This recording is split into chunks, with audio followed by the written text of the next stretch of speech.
Hello, everyone. Good morning, good afternoon, good evening to the Flight Sim community. This is FiberShark95, and welcome on here today. Happy Sunday, everyone. I hope you're all having a great rest of your weekend.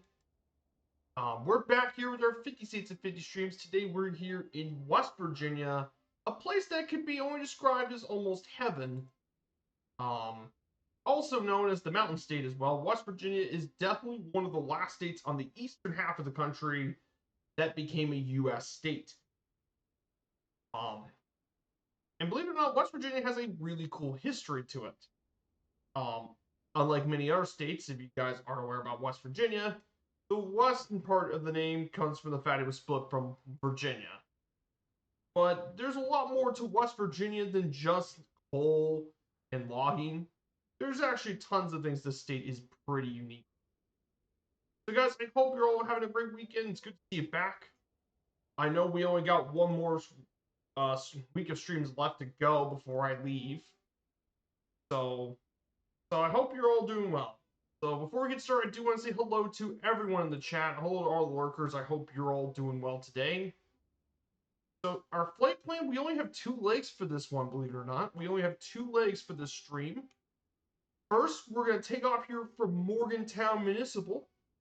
From there, we'll head west, and we'll head to our first waypoint in Parkersburg, located around the banks of the Ohio River, split between the Ohio and the Little Kanawha River. Then from there, we're going to head down south and eventually make our way over to Charleston, West Virginia, at Yeager Airport, the main gateway to the state. Then from there, we'll fly into downtown Charleston, fly over the state capital of West Virginia. Then from there, we're going to head down over to the famous coal mine town of Beckley, just right next to the New River Gorge National Park, which will be covered in our National Park stream. So we'll fly over the National Park briefly. Then we'll head northeast. We'll make our way across Monongahela National Forest before heading up to our final stop at Elkins Airport. So yes, we only have 2 legs for this stream. So compared to the other ones that have been 3, this is a 2-leg stream. And of course, we're taking the Arrow today. This is the Piper Arrow 3, not the Turbo Arrow, so it won't go nearly as fast, but this is more than enough for today's flight here today. And it's got the blue and yellow gold color scheme, which kind of fits West Virginia University, which is why I picked it.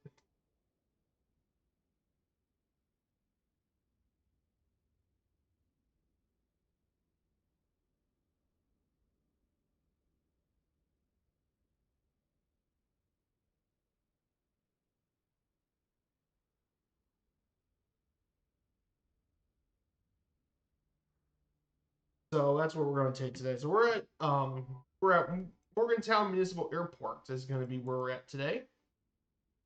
So this is the main airport of Morgantown, West Virginia. It's one of the few commercial airports here in the state. It's also known as Walter L. Bill Hart Field. It mainly sees one passenger airline, United Express. And the airport's runway cannot handle larger planes since it's only about 5,200 feet, though there have been requests to lengthen it by another 1,000 feet. However, this airport is also pretty well known for being one of the locations in Fallout 76, which that game was set entirely in the state of West Virginia. But it's mainly used for a lot of stuff as well. So, pretty cool stuff. We're going to go ahead and get this Piper Arrow on.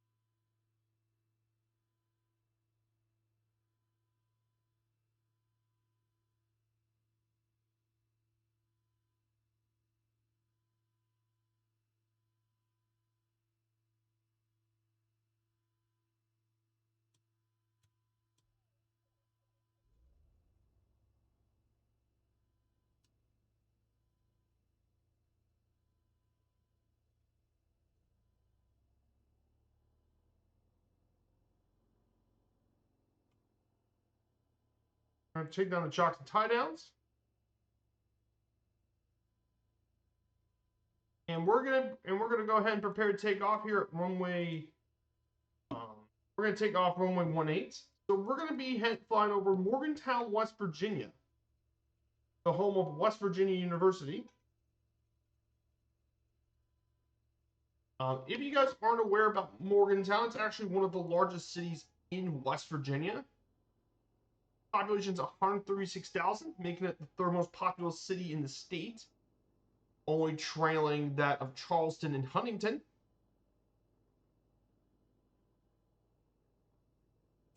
But one unique area about Morgantown is that this is very much a college town, because it's the home of West Virginia University.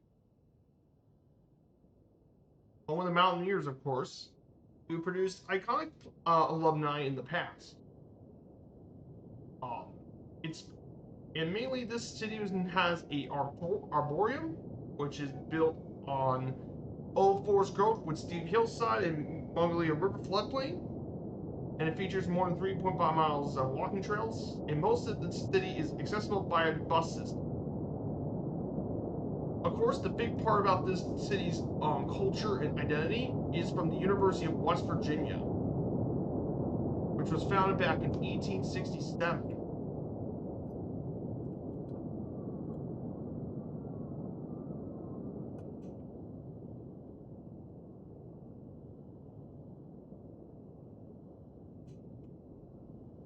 It has over 28,000 students come visit West Virginia, and students from all counties of the state.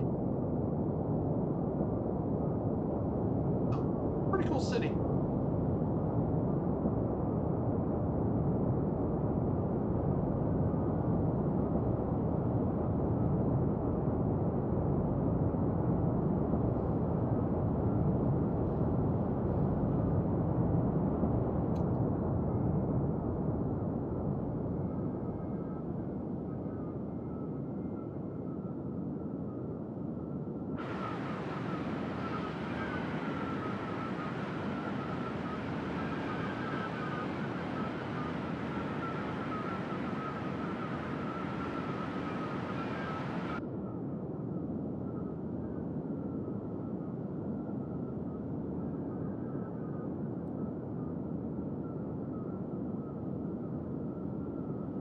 Firstly, we could just get to 3,000 feet.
So here's Morgantown, West Virginia.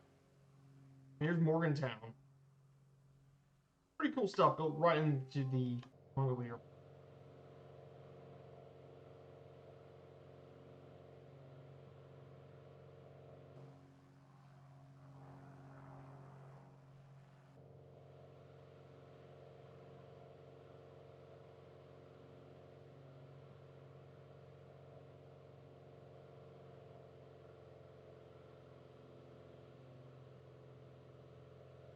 So we're going to make our way over to Parkersburg will be our next waypoint. So once we get to 3,000 feet, we're going to go ahead and set our altitude.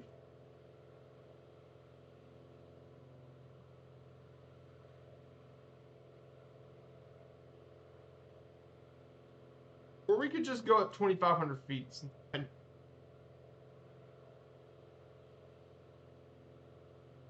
we're gonna set this at 2,500 feet. Yeah, let's set this at 2,500 feet as we prepare for the next leg, the first leg over to Parkersburg. So guys, I hope you're doing well. I know I didn't change the stream title until before, but I was just too busy watching that Everton game today. So yes, the Toffees are victorious at the final game of Goodison Park. That was indeed the perfect send off for Everton's 133 years at Goodison is over. Perfect way to send it off with a 2-0 win over Southampton, which was the worst team in the Premier League. But hey, that win was pretty big because that just secured Everton a 13th place standing in the Premier League. That pretty much just secures it for the most part. Unless Wolves could probably win. But it should more than secure that 13th place. Hoping Crystal Palace won, and speaking of Crystal Palace, they just won the FA Cup for the first time ever. Which was huge. Crystal Palace has been around for 119 years, and they've never won a major trophy until now. But that's a huge win for the club. Happy to have that happen. Of course, in other sports, we also have a couple of other major games that happened during this time. The Knicks beat the Celtics. This really wasn't a surprise. I mean, with Jason Tatum hurt, this wasn't really a surprise. The Knicks absolutely destroyed the Celtics. They almost put by 38-point drubbing. And then Game 7 tonight for the Thunder Nuggets series is going to be Game 7 tonight. Actually, today at 3:30. Huge Game 7. It's going to be absolutely massive. I'm cheering for the Nuggets because, man, it's going to be a crazy NBA playoffs. We have Nuggets Thunder in the Western Conference Final, Nuggets Wolves, and then you have the Indiana Pacers Knick rivalry has officially returned. Then the NHL, the Winnipeg Jets had just been eliminated yesterday in overtime. The Stars took care of business at Game 6, and the #1 seed in the West falls.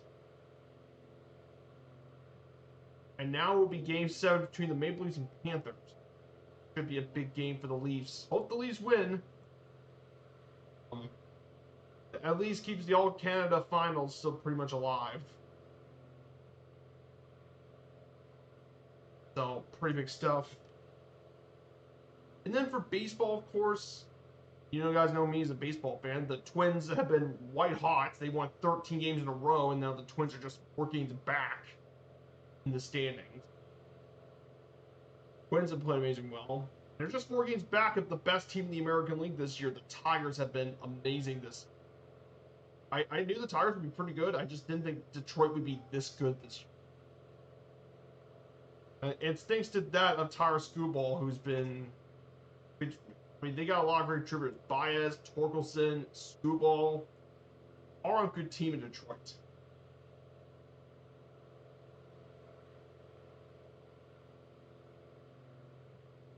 The Rays are doing okay, but man, the Orioles dropped off. They just, I don't know how they dropped. In the National League, the Mets are still the best team in the East, but the Phillies aren't far behind. The Cubs are the best team in the Central. The Reds are only just 4.5 games out. And then the NL West is the top 4 are still extremely close. And the Rockies are absolutely horrible. They might be even worse than last year's White Sox team. Yes, and that's saying something. Because you guys should know how bad last year's White Sox was. It was horrendous. Yeesh. That's for sure.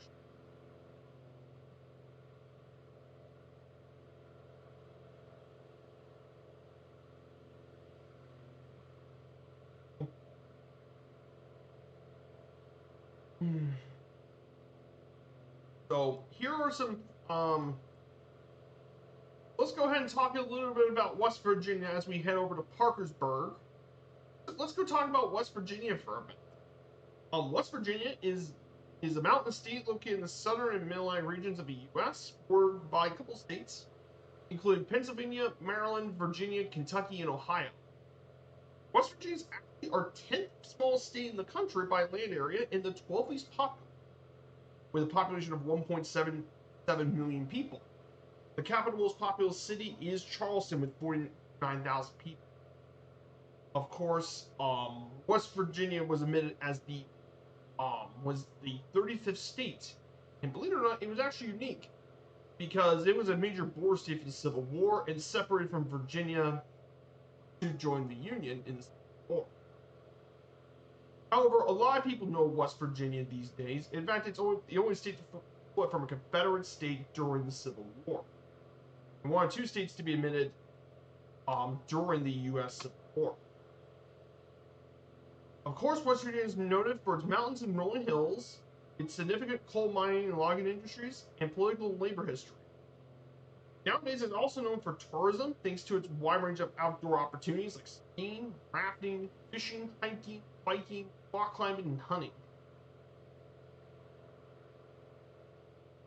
But West Virginia is absolutely a cool state to. Of course, if you want to talk about West Virginia, we have to discuss a bit of its history.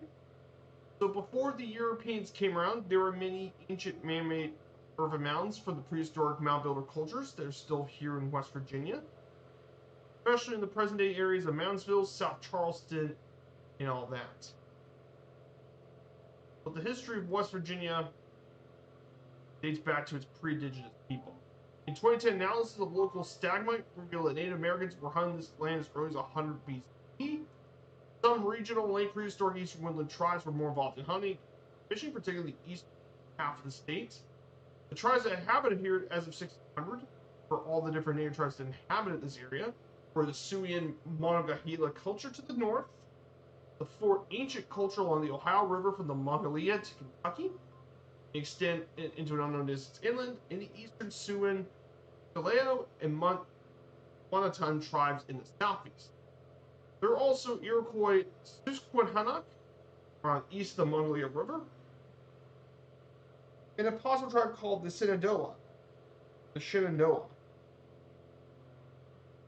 Of course, during the Beaver Wars, for a lot of different tribes wanted the beaver fur trade, the Iroquois Teon-Titicaca, or known as the Little Mingo, has split off from the Petun when they were part of the bigger tribe, the Petun, and they were eventually defeated by the Iroquois. They eventually settled somewhere between the Kanawha and Little Kanawha rivers.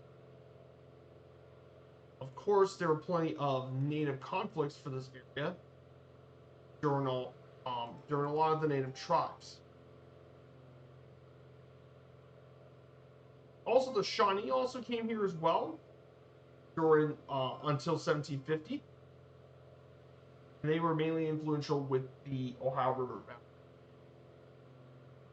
Of course, the first European presence that came around here came around 1671 when General Abraham Wood, at the direction of Royal Governor William Berkeley of the Virginia colonies, sent a party from Fort Henry, led by Thomas Batts and Robert Fulton, to survey this new territory, and they were the first Europeans recorded as discovering Kanawha Falls.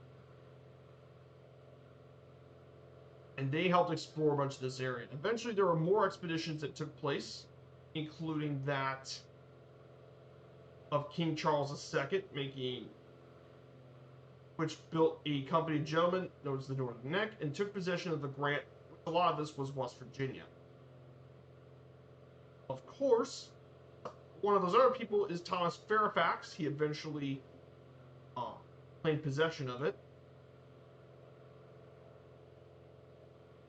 He built possession of this grant, and a stone was erected in the North Branch Potomac River to mark his grant's western limit.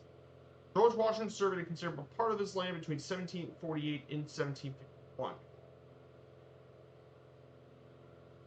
Of course, shortly before the American Revolutionary War in 1744,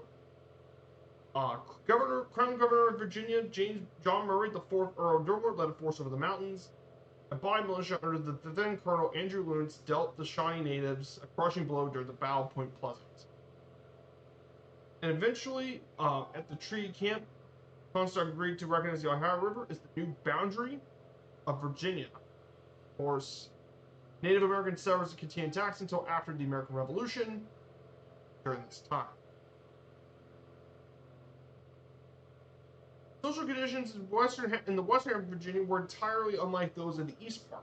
If the east part was more homogeneous and more developed, the western half of the state was not, as considerable part of immigration came in the way of Pennsylvania, including Germans, Protestant, Scotch, Irish, and settlers from the states farther north.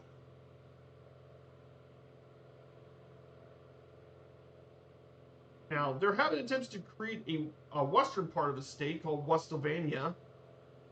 It was presented, but in fact, that never happened. Eventually, in 1829, of course, Constitutional Convention was meant to reform to its outdated Constitution of Virginia, and one person, Phil Doddridge, championed the cause of Western Virginians who sought more democratic frame of government, but Western reforms were rejected by leaders east of the Alleghenies, who clung on to political power to preserve their old lifestyle.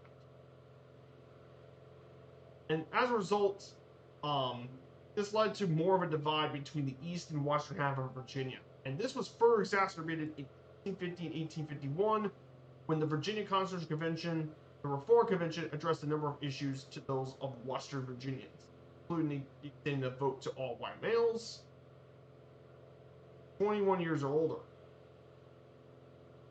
The governor, lieutenant governor, judiciary, sheriffs, and other counties were also to be elected by votes, and more. Given these differences, as a result, many in the western half of Virginia wanted to have their own state, including those like Francis H. Pierpont of Fairmont wanted to have their own state of their own thing. Thankfully, West Virginians actually did get their wish. You see, in 1861, Richmond, Virginia, seceded from the Union as part of the Confederacy. However, 49 of those delegates from the northwest corner, which became West Virginia, of those, only 17 favored secession, while 30 voted against it. And eventually, there was so much division between West and East half of Virginia, eventually led to a splitting of the state. And eventually, after a couple of conventions, an application to the Union was made in Congress in 1862 by Senator Waitman Willie, and eventually they decided to split Western Virginia from the eastern half of the state. Eventually, they would end up succeeding. Thus, as a result, it was split from western half of Virginia was split from east, and guess what? The United States admitted West Virginia part of the Union on June 20th, 1863 as the 35th state. Of course, West Virginia was pretty much involved by the Civil War, obviously. And during the Civil War, Union General George B. McClellan's forces gained greater part of their territory in 1861, and West Virginia was pretty much involved during the Civil War.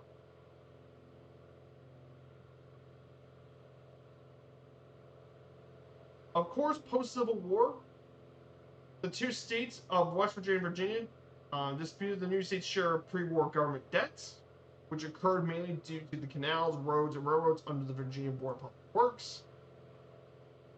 Eventually, it was settled in 1915 when the Supreme Court of the United States ruled that West Virginia owed Virginia $12 million. The final sum was paid in 1930. Of course, thankfully, after Reconstruction, the 35th state benefited from development of mineral resources, which became the major center of its economy, and mainly for many different kinds of mineral resources. First, saltpeter was mainly used for a lot of ammunition. And saltpeter basically is potassium nitrate, very much used for a lot of munitions used. And West Virginia had tons of caverns rich. Also, they produced tons of limestone. there's a lot of limestone industry here in West Virginia, and they were mainly used to produce a lot of industrial stuff for agriculture and construction purposes.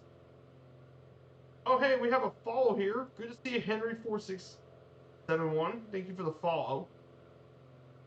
We're flying over West Virginia today. We're discussing the history. Salt was also pretty much used. However, there was one resource that defined West Virginia. And anyone who's been aware of it should probably know this. It's coal. And the coal West Virginia is some of the richest in the United States, and it helped develop much of the U.S.'s part in the Industrial Revolution in the seamsters of the world's navies. It didn't take until the Chesapeake and Ohio Railway to start developing coal. All that coal was mined extensively throughout the 19th and much of the 20th century. Was coal.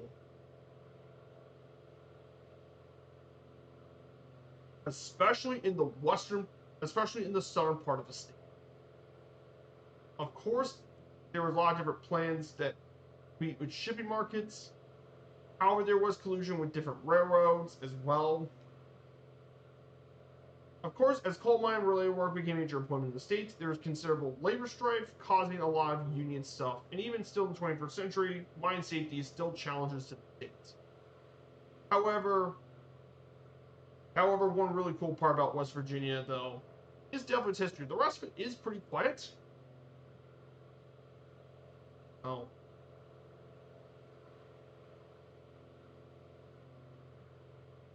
So that concludes our history with the state of West Virginia.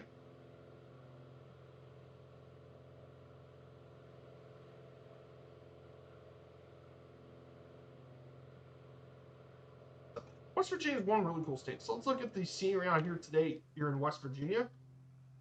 Stunning scenery today. We got quite a bit of the mountain scenery here in the state. This is a gorgeous state.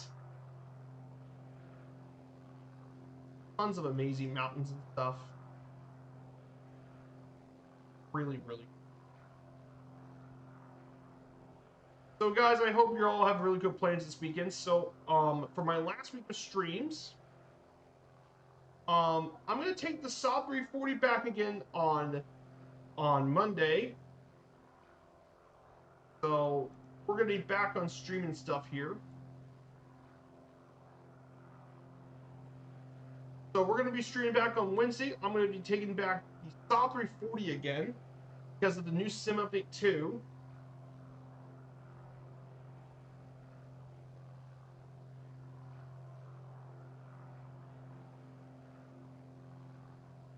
So we're going to be doing some Saab 340 flying. So we'll fly from Southampton over to Cork.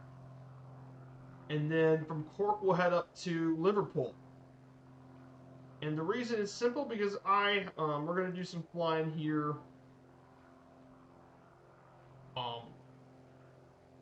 Here in the United Kingdom. So we're going to take the Saab 340 for some flying out in Europe again. I'm thinking about taking it out of our hub here at in Zurich, I believe. We haven't done too much flying out of Zurich, but I was thinking about doing some Saab 340 flights. We'll go from Zurich over to Innsbruck. And then from Innsbruck, we'll make our way over to Salzburg. Or we'll go from Innsbruck over to we'll go from Innsbruck and we'll make our way over to maybe to Venice. I don't know. But we'll do some Saab 340 flying. We'll take it for some trips in Europe. And I want to test her out on some Europe's most difficult approaches, which I think would be a lot of fun. I'd be very excited for that.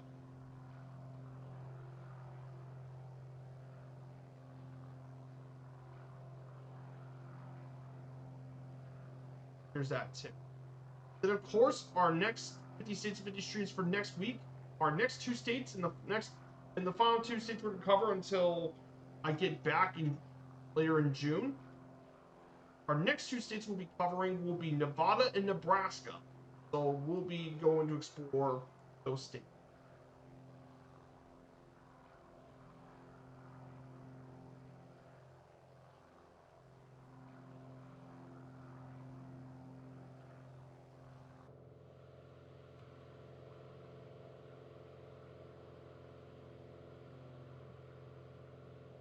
Yeah, beautiful state here.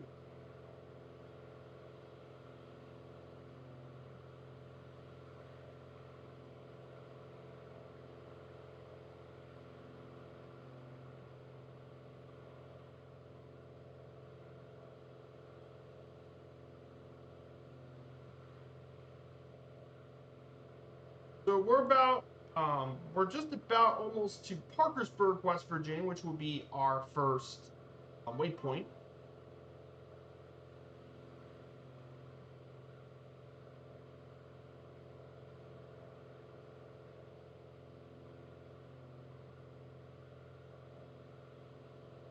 Beautiful area here today. Lots of mountains and scenery here.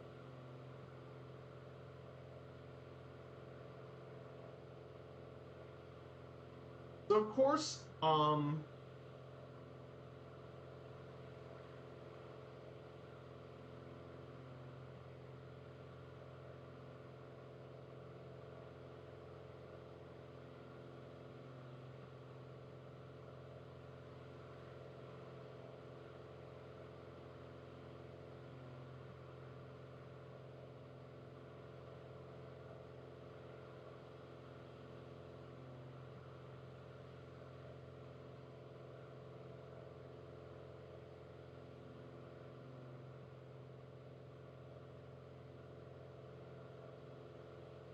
so we're gonna make our way over to Parkersburg.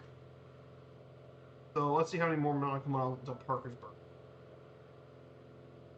Okay, we're gonna be about 25 nautical miles from Parkersburg, so we won't be waiting for too much longer.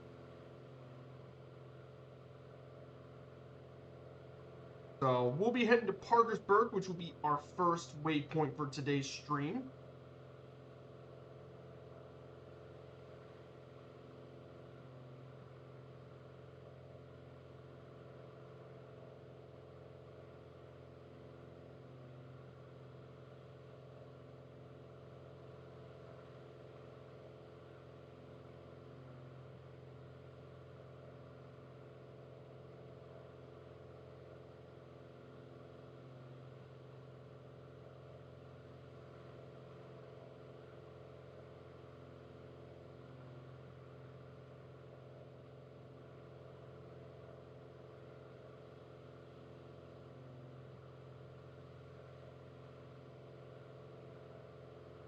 So we're gonna be heading to Parkersburg pretty shortly. So Parkersburg will be our first waypoint here on this flight. This city here in Wood County, West Virginia, is the fourth most populous city in West Virginia with a population of 29,000.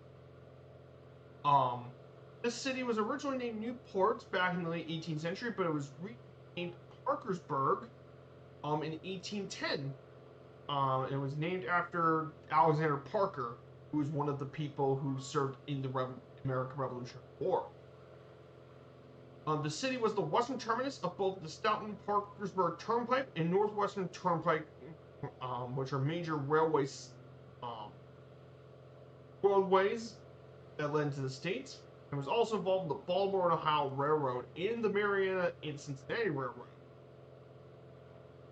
And in the late 19th century, Parkersburg became a major oil refining center serving the oil fields around West Virginia. But of course, it especially grew to its own during the post-World War II period, where it became one of the leading centers of the Ohio Valley, producing chemicals, glass, tools, textiles, plastics and polymer, iron, and steel. And most importantly, the Bureau of Public Debt has an office in Parkersburg in 1954. The town most notably has several events, but mainly the Mid-Ohio Valley Multicultural Festival is mainly where the main held here.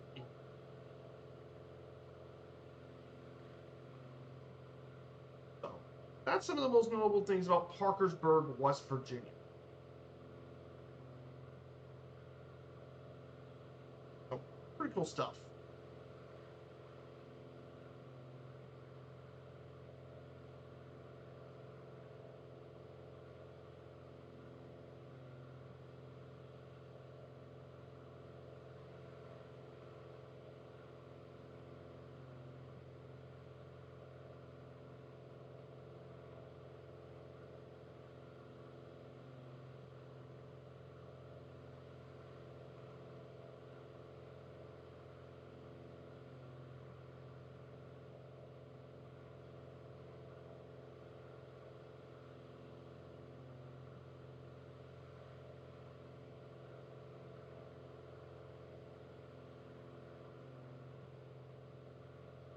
So of course, it's also 14 miles south of Marietta, Ohio, which is a another notable river city along the banks of the Ohio River.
Here, guys, we're about to see Parkersburg in the distance. We'll fly over Parkersburg, and then we'll turn 190 degrees, and we'll head our way over to Charleston. We'll talk a bit about West Virginia's geography once we turn. We'll talk about West Virginia's geography, and we'll cover that.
I can't believe this though, but yeah, today's the last men's game at Goodison Park. 133 years at Goodison. At least I get the lucky. Luckily, she's not going to be torn down, so I'm going to be paying her a visit when I go to Liverpool.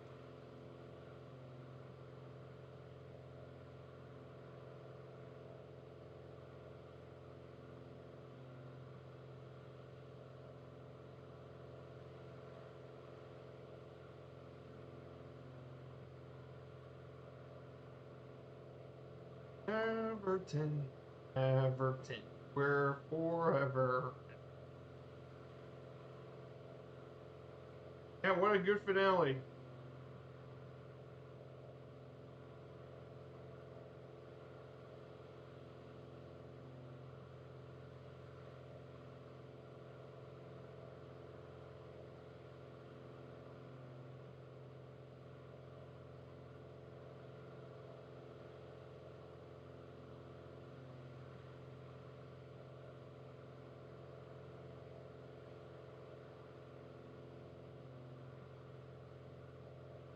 And then in other sports as well, for my local club, Louisville City, they played last night, and they managed to they got a draw against Hartford. Should have been a win, honestly. But Louisville City still remains unbeaten. Thankfully, Louisville City still remains unbeaten. I mean that at least I take being unbeaten, but yeah, so many draws. I would love to have more wins, but at least they're not losing. I would take that rather than loss. Still third in the stands, though. I mean, Charleston's playing really well, and so is Loudon. Loudon's still playing well.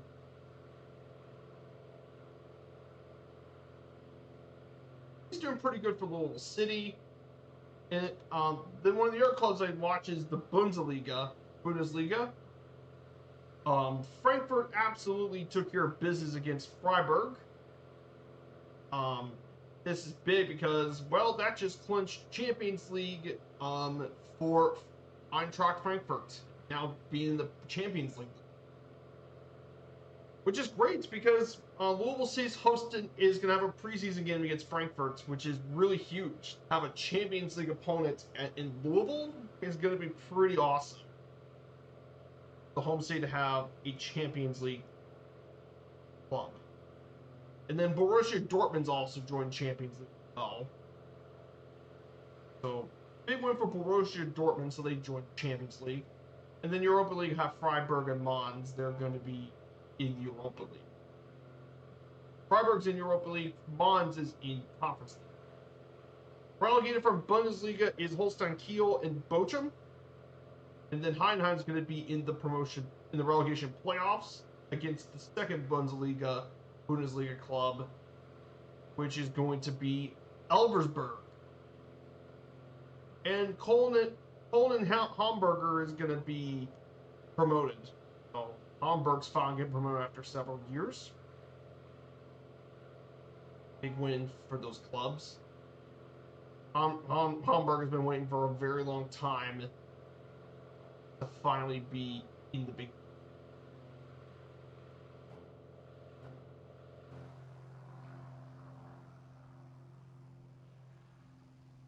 Here's Parkersburg, West Virginia. Now here's Parkersburg. We're on the banks of the Ohio River.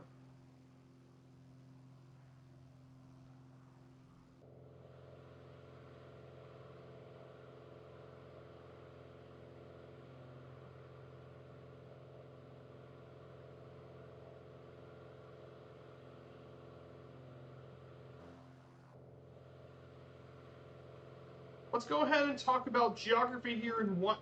Hey, good to see you, Gurney House. How you been, my dude? Good to see you. We're in beautiful West Virginia here today. We're doing our 50 states and 50 streams.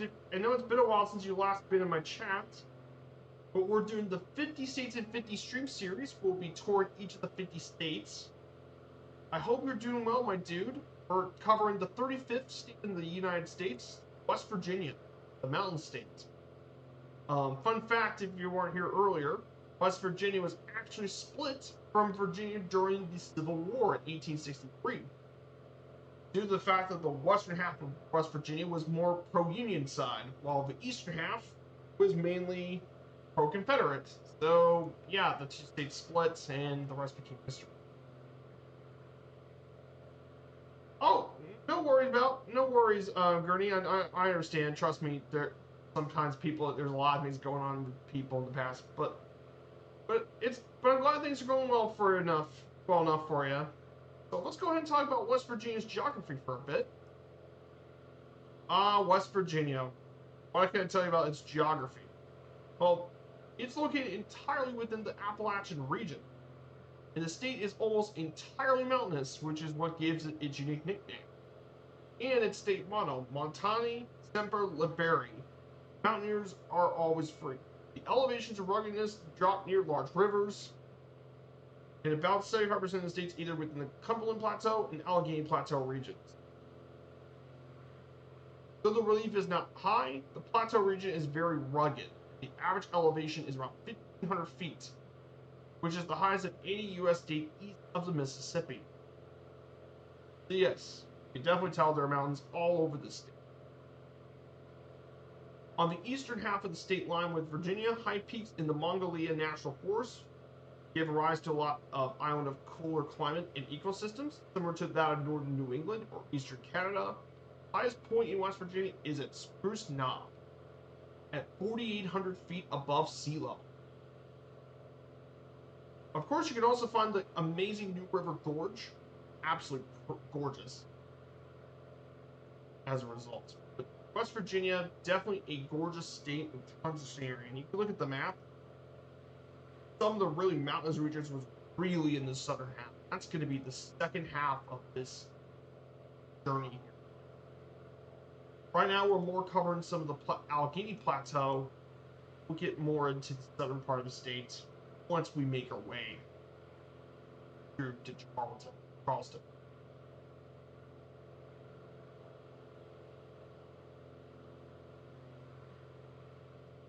In terms of climate here in West Virginia, one of the big parts about West Virginia's climate is it's typically humid subtropical, except for with warm to high humid summers and chilly winters, increasing severity with the more elevation you have.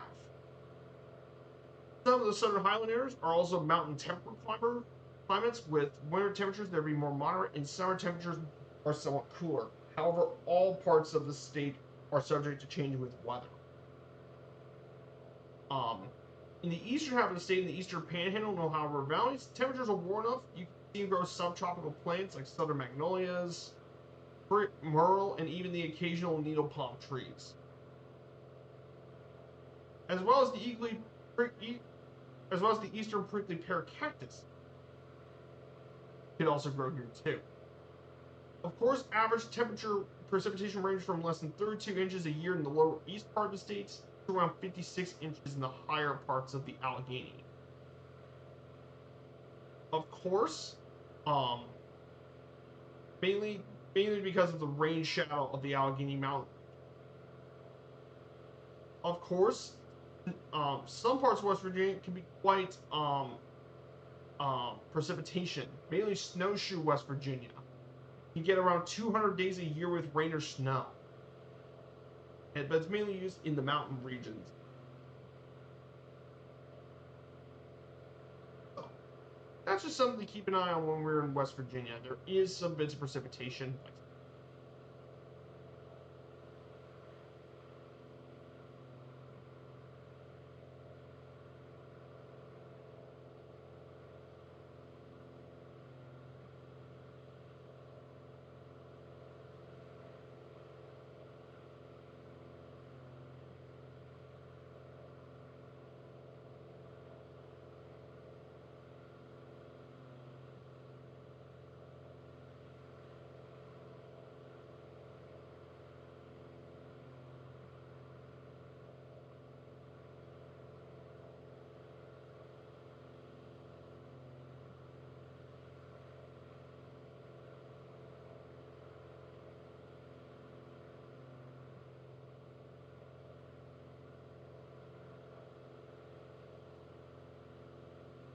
Yeah, 200 days of rain or snow. Rain or snow. Which is pretty crazy to think about it. And Snowshoe, if you don't know, is one of the mountain resorts in the Allegheny Mountains. We might be able to see Snowshoe when we get through near, but yes, 200 days of rain or snow.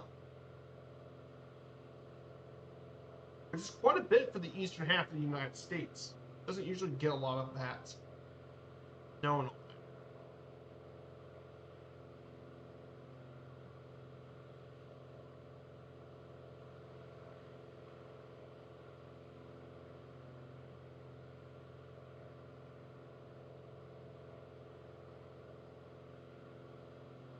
We're about halfway to our first stop of the day. We only have 2 legs here today. We're about halfway to Yeager Airport in Charleston, West Virginia.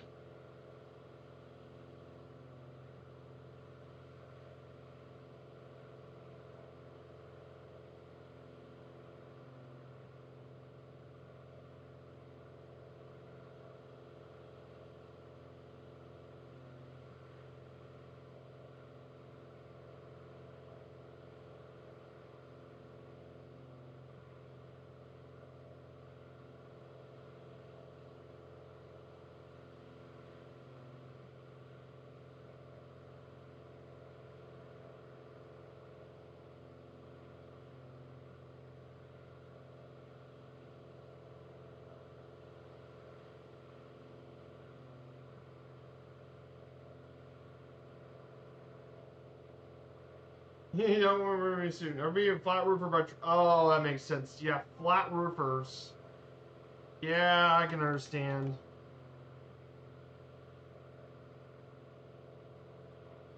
Yeah, I can understand.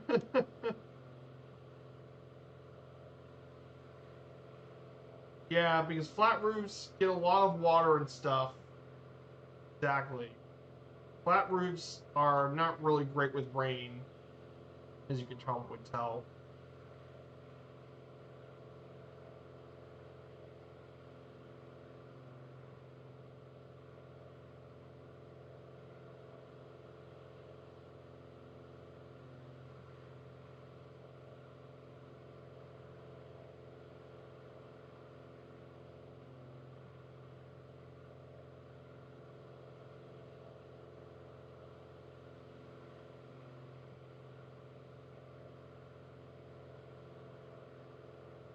Yeah, I can definitely see that happening. So, one of the other really interesting things about West Virginia's economy, and one of the more interesting things about West Virginia,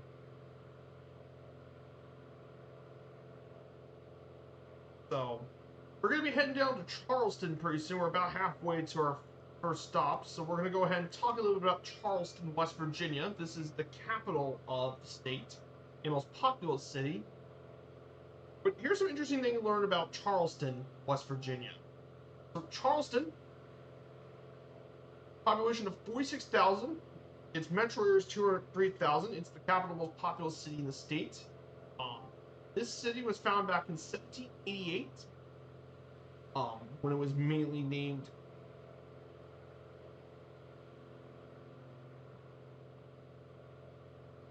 It was actually named after Clarendon's father, Charles.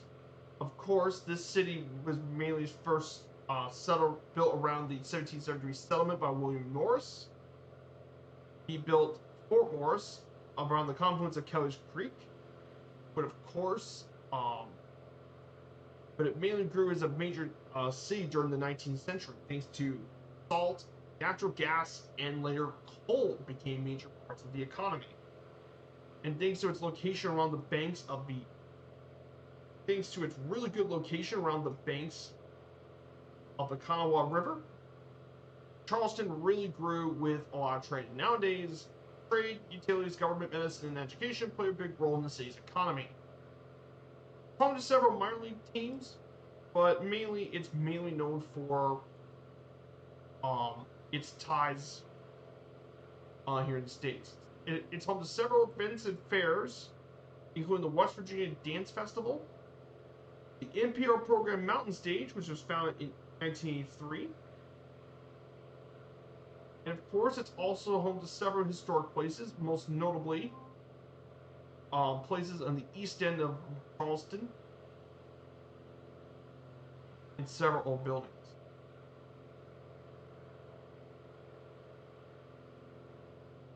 And mainly, this city was also featured in Fallout 76 as one of the major locations of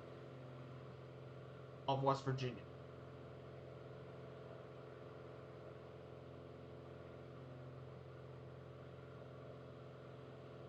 So pretty cool stuff.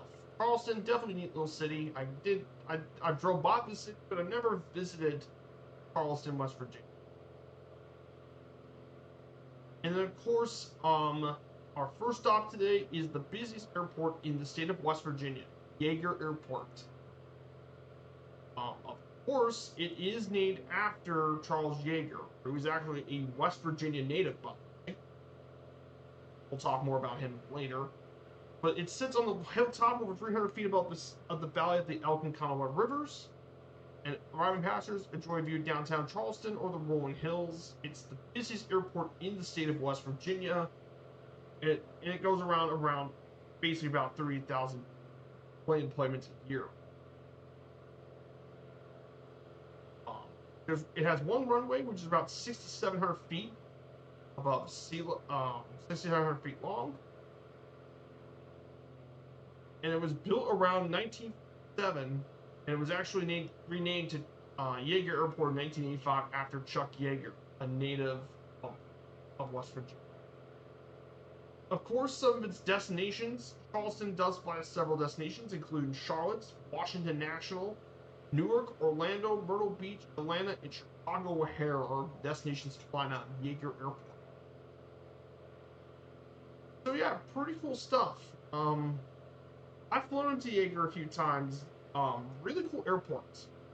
It's actually a really cool airport to do some airliner flying because I like flying to Jaeger. It's actually a pretty fun airport because you got the rolling mountains and views. Should be a really good landing.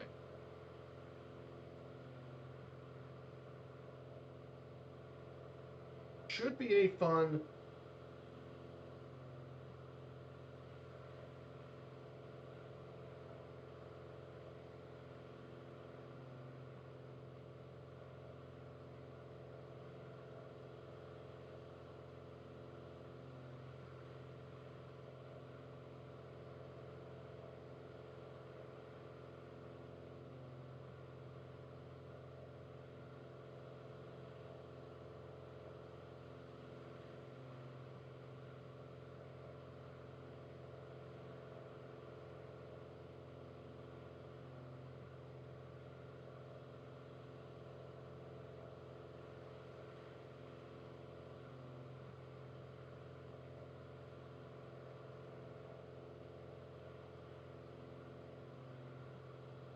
Here we go, guys. We're about to meet Jaeger. It's not too hard left to go.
Oh, stupid bot. Thank you, Typhon, for taking care of the bots. Why does there have to be bots? I just don't know. Too many bots.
Bless you. Sorry about that. Bless me. We're about to enter Charleston. We'll park. We'll go ahead and park around Charleston. our first stop, and we'll take a bit of a break here, and we'll get ready for the next leg back in.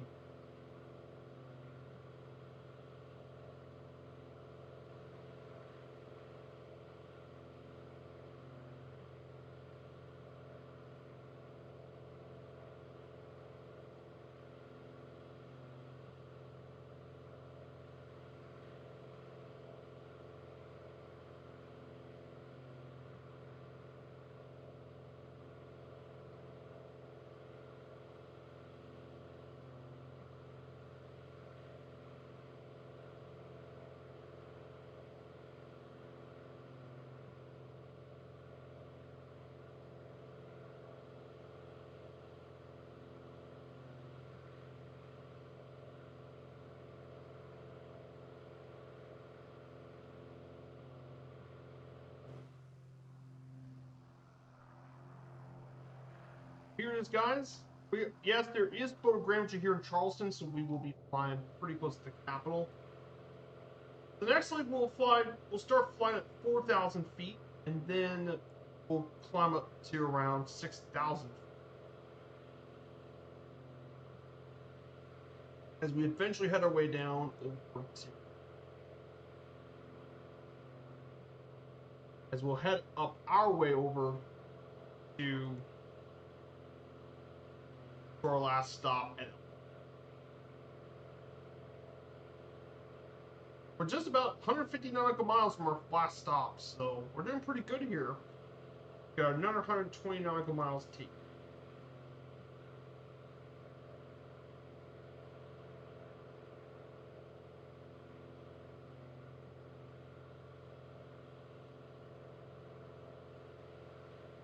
I'm gonna go ahead and take off this autopilot.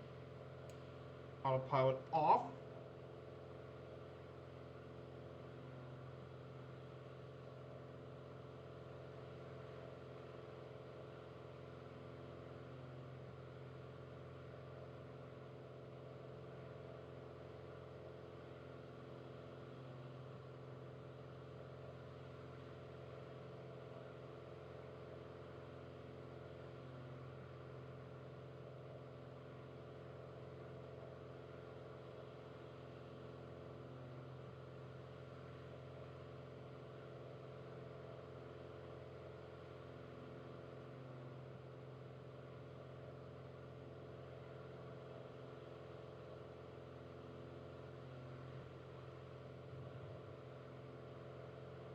Here's our first stop.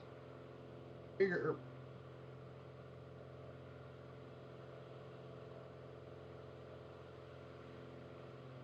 I mean, beautiful day out here. The scenery in West Virginia is gorgeous. And we'll have even better scenery the next leg. We're gonna go over New River Gorge.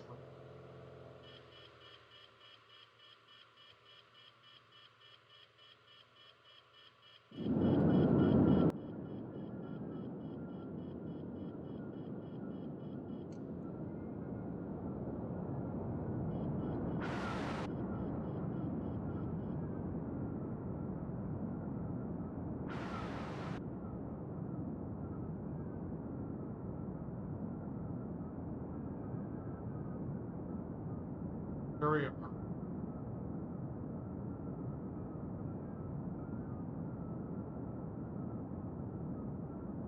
Yeah, after this, I got some ledger work to do. How to catch up on that.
Nightwolf, good to see you, my dude. I hope you're doing well, my dude. We're in West Virginia right now. We just made our first stop. Nightwolf actually does stream here on Twitch. So here's a shot for his channel. He's been doing some UPS flights for his career mode, the Pod's Life. Yeah, he's been flying around with UPS, meaning he's been flying around a lot of the UPS hubs. Louisville, Rockford, Bill, I think some of the hubs like include Louisville, Rockford. UPS also has one. I believe it has one in Miami. Is also a hub.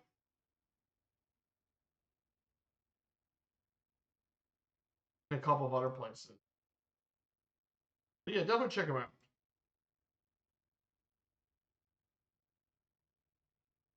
So we're doing our 50 states and 50 streams, Nightwolf. We're covering all 50 of the United States here in MSFS 2024. So that's what we're doing here today. We're in West Virginia, the 35th state. We covered 34 previous states, starting with Delaware. And we went through all sorts of famous U.S. states. From Delaware, our first state, to Pennsylvania, Georgia, Massachusetts, Virginia, New York, North Carolina, Kentucky, my home state of Indiana. We covered tons of states. There's still another 15 left to cover here after today. It is going great. Thank you for asking. Absolutely. We got all sorts of GA stuff. The series is going to be over August, I believe. We're going to start a new series with the national parks on Sundays. So Sunday's going to be the new national park streams, and then the Friday is going to be the all-country stuff, visiting every country in the world. We'll be doing that next. We're going to go ahead and get taxi. We're going to go ahead and visit Charleston.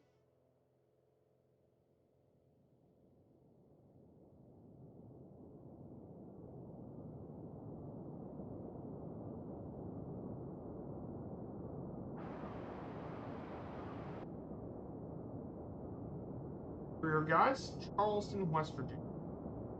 For this leg, we're going to go, for this first part of the leg, we're going to head flat to 4,000 feet.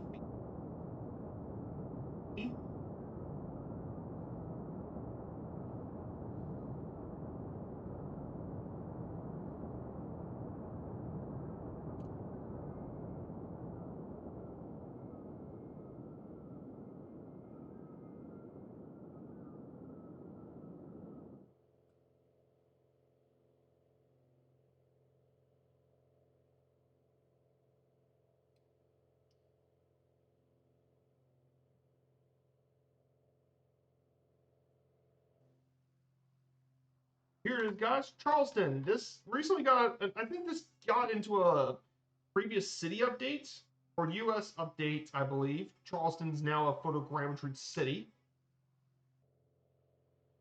Looks pretty nice.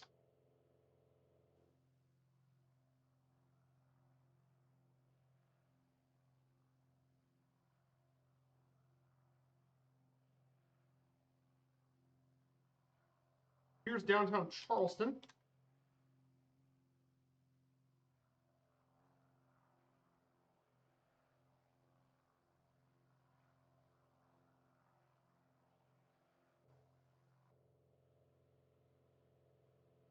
And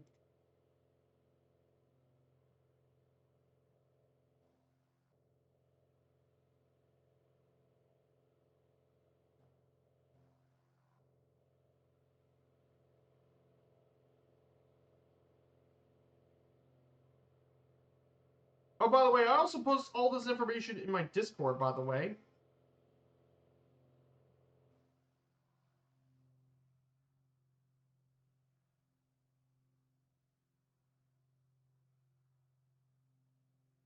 I post all this in my Discord, so I have a Discord link. I didn't know you're from Indiana. Yeah, I'm from the Hoosier State, actually. I'm actually from around Louisville, though, which technically means I live closer to Louisville, Kentucky than I do living in Indianapolis. I'm from the southern half of the state near Louisville, Kentucky. That's why I said back SDF is technically my home airport because it is the closest one to where I live. That's why I live near here. Yes, I am proud of the Hoosier State. Thank you very much. I did a whole stream on Indiana.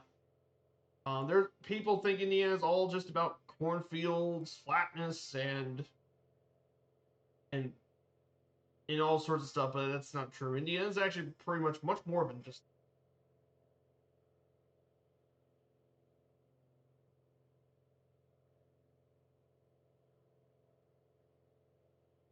We're gonna climb to 4,000 feet as we're gonna make our way over to Beckman.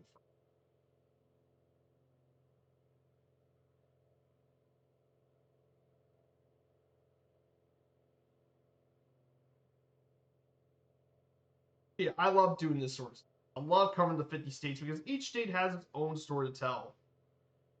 Um, After this week, next week we're doing two more states on Night Wolf. We'll be covering Nevada, which the flight plan will take us from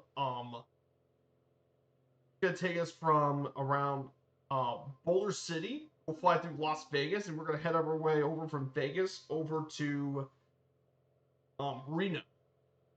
We're gonna go from Vegas to Reno basically with the aircraft. That would be Nevada, and then the other one be Nebraska. We're gonna go through much of the states: Omaha, Lincoln, Grand Island, Kearney, and we'll make our way up to Scottsbluff.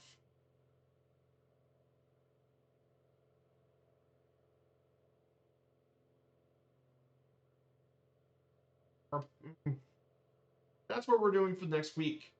By the way, if you're interested in checking out that, and by the way, I also have VODs on my YouTube channel, so if you want to keep track of my series going forward, I put my VODs here in this channel as well. But basically, this is a series that I've been planning out for a long time, but I really like this.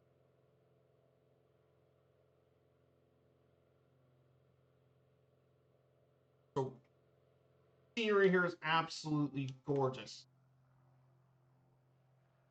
around the river. This is an absolutely gorgeous scenery.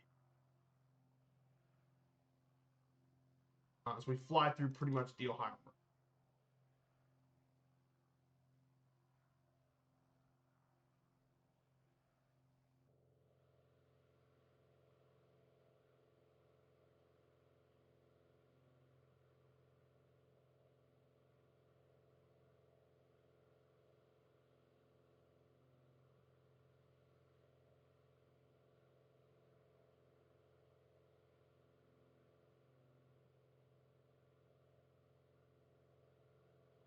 Thank you, Night Wolf. I really appreciate it. I put a lot of work in my research. I put tons of work, and here's some of the stuff I found here. So we're going to talk about West Virginia's economy. I got all this documented information for sources. So West Virginia's economy, I know a lot of people like to laugh at West Virginia for being one of the poorest states in the country, and to be fair, I can understand. But West Virginia, despite being one of the more poorer states in the country, it's actually still the it still would be considered the 69th largest economy in the world. Behind Luxembourg, which is the small microstate between France, which is right in the middle between France, Germany, and Belgium, which is surrounded by those three, and it'd still be above Bulgaria, as its nominal GDP is around $85 billion in 2009. The state's real GDP um, of $71 billion. West Virginia's also got pretty cheap business costs and a pretty low tax rate compared to other U.S. states. Morgantown, in particular, is one of the best small cities in the nation to do business in 2010, and it's also home to one of the better public universities in the country, 95th rank. But yes, West Virginia's economy is not too bad. I know a lot of people like to get after seeing the poverty, and that's still pretty real. But but not all of it's true. Exactly. Coal and steel are definitely huge industry. It still is. I think the major issue with West Virginia mainly is the fact sometimes when you over rely on a certain industry, um, if you don't diversify your industries and do one thing, what happens to one industry that just suddenly collapses? Um, Most of the economy nowadays for West Virginians are made up of technology and stuff. Research development takes a bigger deal. Energy is still a huge deal, even though it's declining. It's still an energy hub still. Um, it's still a major energy hub. It still is a very important part of West Virginia. And so we're going to head up to Beckley, which will be our next waypoint. So what's so special about little Beckley, you may ask? Um, well, Beckley is a pretty important city. It's the ninth most populous city in the state, but this area really grew to its coal mining industry. Coal mining was a big deal. Beckley was founded back in 1838. It was named after John James Beckley, the first clerk at the House of Representatives in Congress. It was founded by his son Alfred, Army lieutenant. But, however, Beckley became known as the smokeless coal capital of the world and the gateway to Southwest Virginia.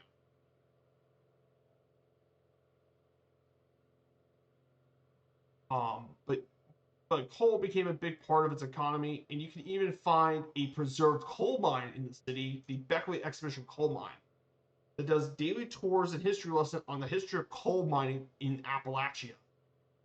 They also got a marketplace for arts and craft, and the youth museum as well are some of the major parts of Beckley. But of course, coal has been a pretty big deal here in the state. This city was one of the most notable coal mining villages. However, Beckley is also pretty well known for being one of the potential gateways to New River Gorge National Park. And a fun fact about that, the New River Gorge National Park is actually the youngest national park in the country, believe it. It only just became a national park in 2020. It is the youngest park in the United States. It's absolutely gorgeous, though. There's a lot to do here at the national park. And it's one of the parks I would love to visit.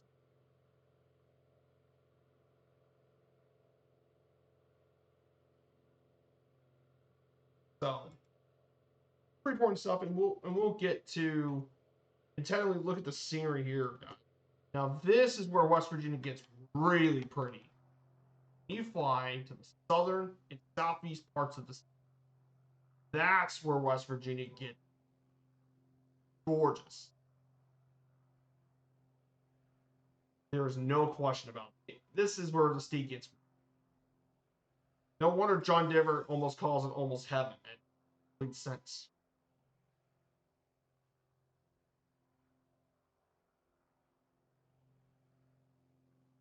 And by the way, that's also the last national park we'll cover in that national park series.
Yeah, just gorgeous though. One of the more pretty eastern half of the United States. Now we visited quite a few pretty eastern U.S. states. We visited Vermont, New Hampshire, which was gorgeous when we visited. There they have some amazing stuff in New Hampshire. Of course, we also visited another pretty stunning state. Here in our journey, we got to actually visit another really scenic East U.S. state. Pennsylvania was definitely pretty cool too. But I think West Virginia, along with Vermont and New Hampshire, is probably some of the more pretty eastern half of the countries. Unless you're going to go to um, the Adirondacks, which are absolutely gorgeous. And if you don't know where the Adirondacks, they're basically in the northeast part of New York.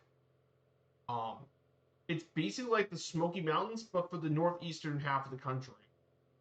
You have some amazing mountains, lakes, all that sort of stuff. It's a great playground for general aviation. But you know what this place really gets stunning? Is when you turn it to the fall season. I want to see what this place.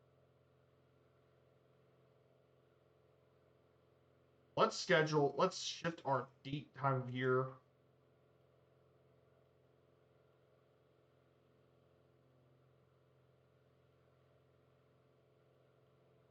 Yes. During the fall months.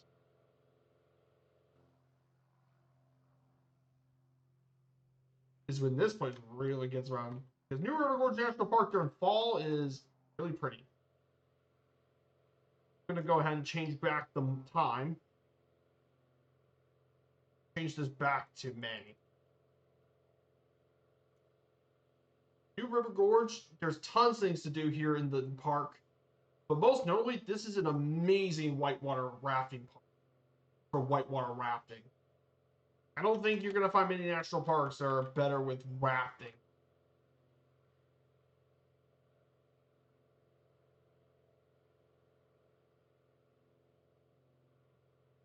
Because you're not going to find many national parks better for rafting than here. You can often find class 1, 2, and 3 rapids, and some of these can go up to class 4. Great place for rafting. Absolutely breathtaking. And the National Park Series that's going to be covered, we're going to do a lot of different stuff with this national stuff. It's my main gist is this is going to be all bush plains, and this is going to be more of a backcountry type of. So there could be some exceptions, mainly it's going to be backcountry bush plains, which includes like your Savage Nordens, your X Cubs, Savage Cubs, Roccos. Also, float planes are going to be part of this too. Floats are going to be part of this as well. Float planes are going to be included because there are some marine era parks, mainly Biscayne, Fort Tortugas, Lake Clark, Katmai, Glacier Bay are like the main, and Isle Royale parks are mainly the seaplane bases. We'll do lost seaplane activities out of those parks. But we're mainly going to fly lots of D8 bush planes. And yes, we're also going to have times where we get out of the cockpit, of course. Because we're going to do lots of stuff out of the cockpit. Explore these places on foot. That way we can explore the parks on our foot and explore them in this. That would be a lot of fun. Be even more fun than this, and this is already pretty fun for me.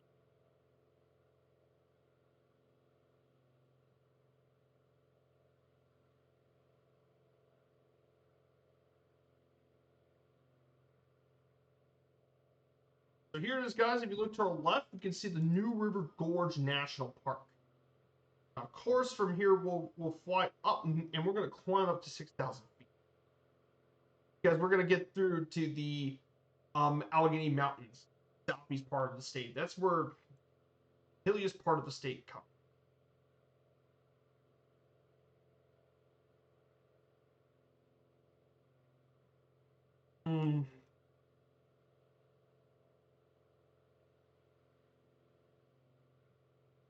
Here's Beckley.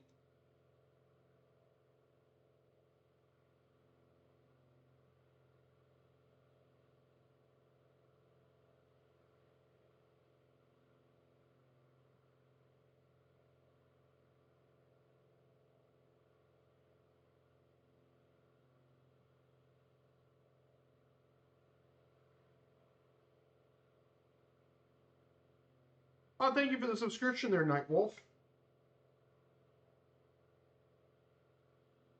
And I just subbed to your channel. So I took care of that for you, my dude.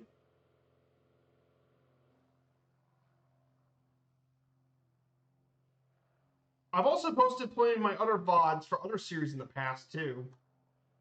Including a baseball series. My first series, by the way, if you remember about my channel, is a baseball-related series. Covered all the Major League Baseball teams. From the Cincinnati Reds, my hometown team, to the Yankees, the Boston Red Sox, and much, much.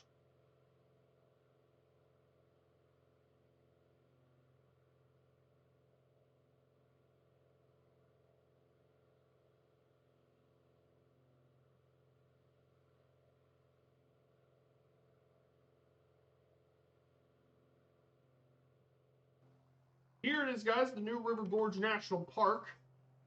Should be an absolutely breathtaking view.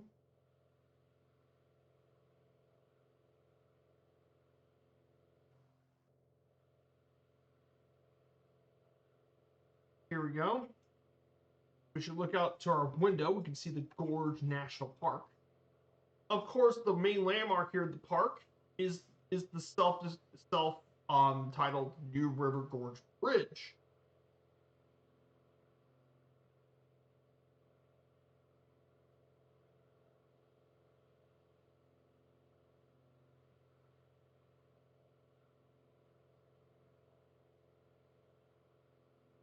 See some of the national park bridge.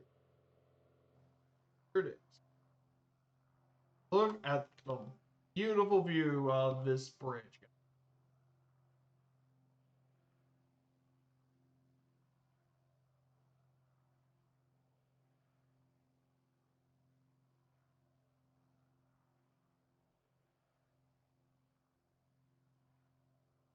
Just look at that gorge.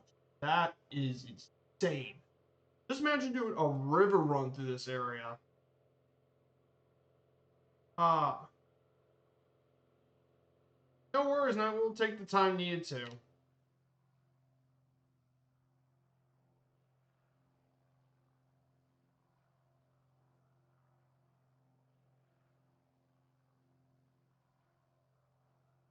This is the New River Gorge. Look at the state of this, guys. I don't want to sound like Murph, but Two-Tone Murphy, but look at the state of that. Oh my goodness, that absolutely.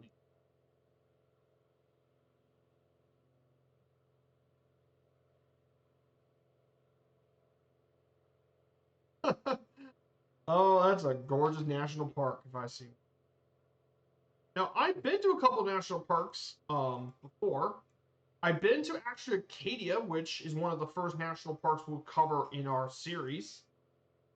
But um, I've been to Acadia, amazing national park. If you ever get the chance to go into the Northeast in Maine, you definitely want to check out Acadia. It's one of the prettiest national parks in the east half of the country. Like, it's got an amazing coastline. You got the beautiful Maine coastline. You got great, amazing, beautiful lakes, and the view from Cadillac Mountain is insane. And especially Acadia really comes alive with the fall colors. Oh boy, I don't think there are many prettier national parks in the fall than Acadia, because that park gets extremely colorful in the fall time. Um, I visited there last summer. Great park. One of my definitely a favorite of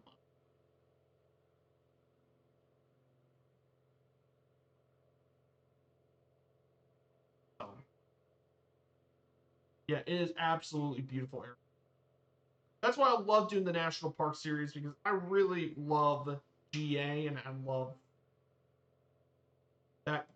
Like, if it's one thing the new MSFS 2020-2024 have really done well, is scenery. That's something it's always done so well in the new sim. And it's even better. It's even better here than it was in 20. Here's another snapshot.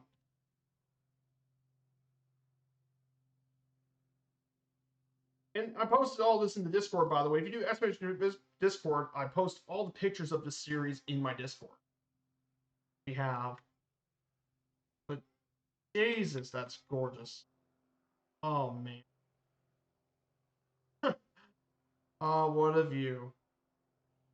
Ah, what a view.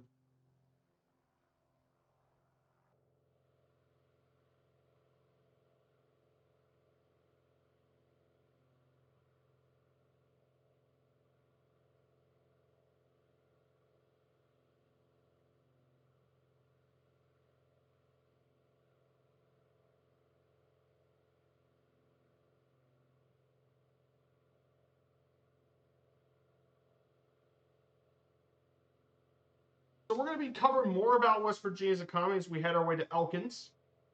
Nowadays, a major part of West Virginia's economy is mainly based out of tourism nowadays. It contributes $4 billion of its dollars in tourism in 2010. It's one of the largest energy industries in the state. And many tourists are, especially those in the Eastern Mountains, are drawn to the notable opportunities for outdoor recreation. For example, Cannon Valley is known for winter sports. Seneca Rocks is a major rock climbing destination in the eastern U.S. The New River Gorge, Fayetteville, is known for rock climbers, but also for whitewater rafting enthusiasts. And the Monongahela National Forest is very popular with hikers, backpackers, hunters, and anglers. Of course, also drawing tourism is the West Virginia State Park System and State Forest, which are around 45 units of. It covers 164,000 acres, and over 9 million people visited a West Virginia State Park, the highest number on record. There's also plenty of historical stuff. One place in the northeastern half of West Virginia is a place called Harper's Ferry, and Harper's Ferry is home to its own natural historical park. And it was the site of John Brown's 1859 raid on the U.S. Armory Arsenal. And is the main base of the Appalachian Trail Conservatory, which we will be doing the Appalachian Trail on our Hit Up the Trail series on Wednesdays. It's going to take over for some of the Wednesdays. We'll be doing one of these trails every once in a while. But we'll do one of those Wednesdays. We'll do it every once in a couple months. We'll do a trail series. And West Virginia is also the site of the National Radio Astronomy Observatory as well, which features the Green Bank Telescope. Of course, energy is a big part of West Virginia, is energy and resources. And of course, coal is the biggest industry here by far in energy. It is the top coal producer in the United States, second only to Wyoming now. And it's because West Virginia is located in the heart of the shale natural gas bed, and coal only did 2% of the state employments, but nearly all electricity is generated from coal-fired plants. And as a result, the state produces a surplus electricity and leads the nation in net interstate electricity exports. Farming is practiced here too, but limited basis due to mountainous terrain. And it has the potential to generate wind turbines.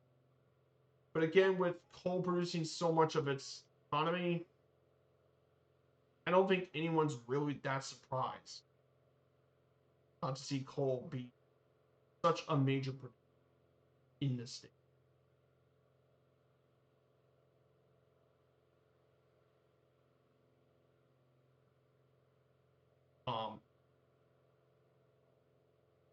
We got two major slides before we got fun facts. Transportation is pretty important. The highways form the backbones of all the transportation in West Virginia. There are 7 interstate highways. One of the big parts about West Virginia has been highways. With over 37,000 miles of public roads.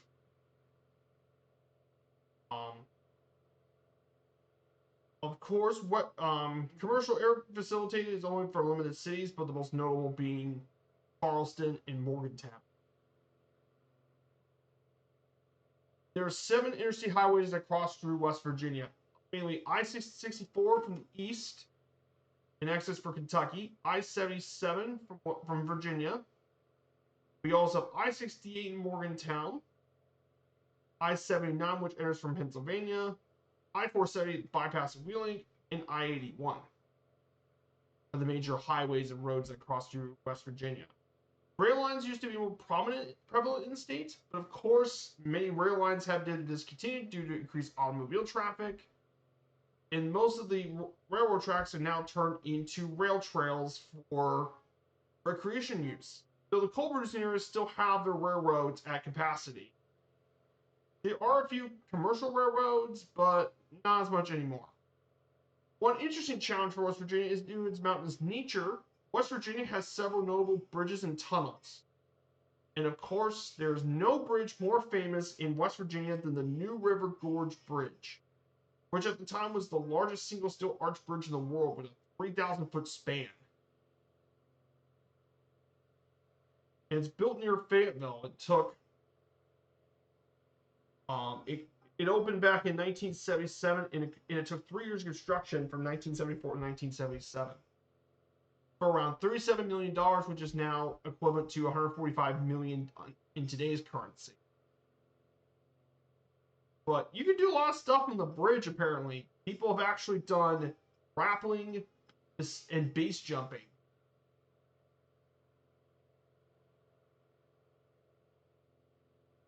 So, pretty cool stuff in terms of transportation. And finally, here we have part of culture. And there's a couple of things culturally. West Virginia's got in sports has mainly got a lot of collegiate teams. College teams are mainly the big part of West Virginia, mainly University of West Virginia. Though Marshall is also pretty big if you live in the Huntington area.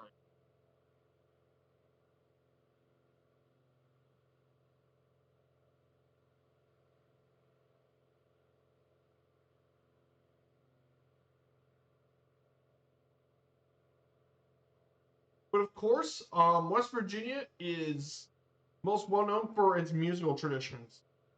It has a rich Appalachian folk music tradition, which includes styles like fiddling, ballad singing, and other styles that draw on the Scots Irish music.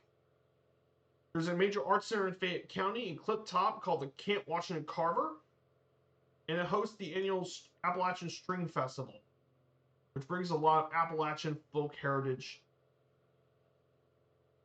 In addition to this as well, they also have a classical musical heritage in Charleston, the West Virginia Symphony Orchestra, and they did some classical music. But mainly West Virginia's got several musical innovations, including the West Virginia Cultural Center, which underwrites a lot of the musical activities in the state, but it's also most well known for the internationally broadcast live performance music radio program, Mountain Stage, which has been hosted here in Charleston. And of course, West Virginia in terms of music is most probably known in John Denver's hit song, Take Me Home, Country Roads, which experiences his driving through West Virginia. It features the Shenandoah River and Blue Ridge Mountains, which was actually featured the easternmost proximity of the state. And it's one of West Virginia's state songs. So that concludes a bit of the music stuff. We'll cover the rest of these slides as we get closer to our final destination. Because there's plenty of fun facts and some unique information present here on the stream.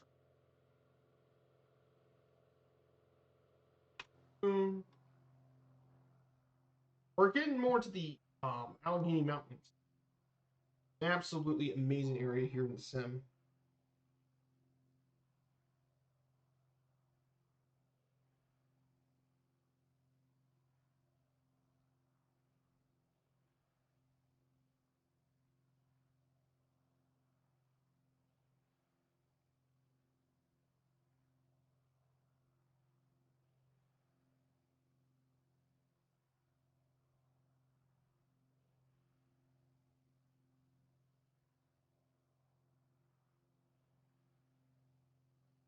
Hey, Floxtrot, good to see you, Flox. I hope you're doing well, my dude. Happy Sunday to you, Flox.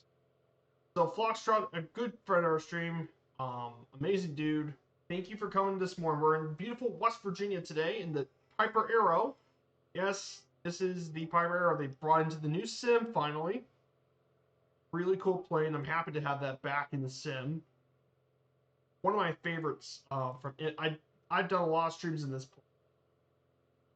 Really have enjoyed it.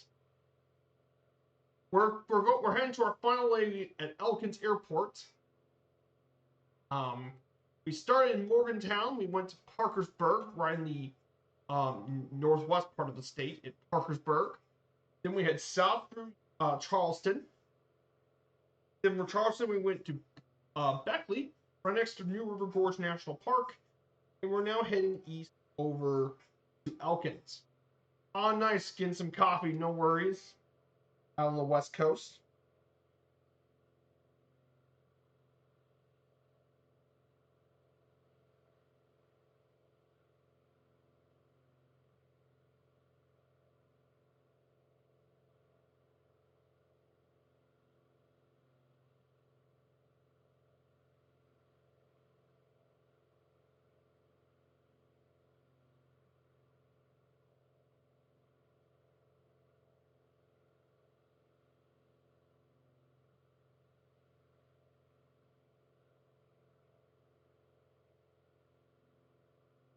Yes. I guess maybe you can find a way to get that into 6 Romeo, your dad's plane livery updated for the new sim. I'd like to have that as well. It'd be really cool to see your dad's plane livery. We're about to head into Mongolia National Forest, which will be very popular for a lot of hiking. A lot of people who love to visit this area for hiking.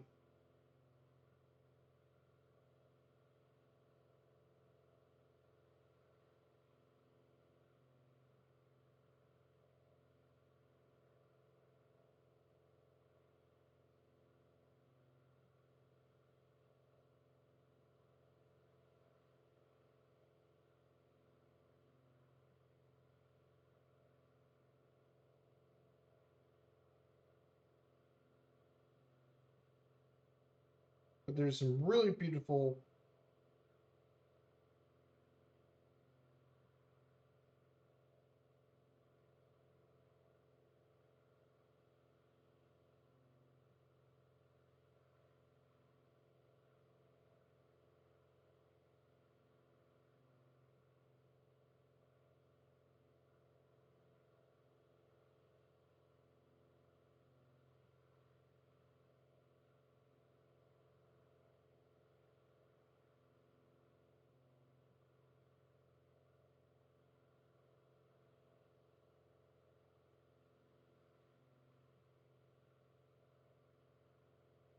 area here. Oh, nice.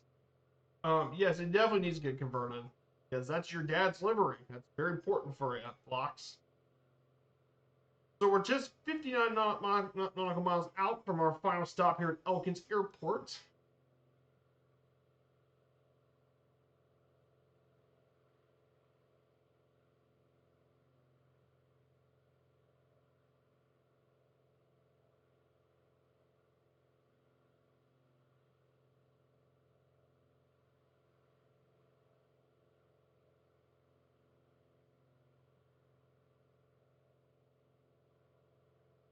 So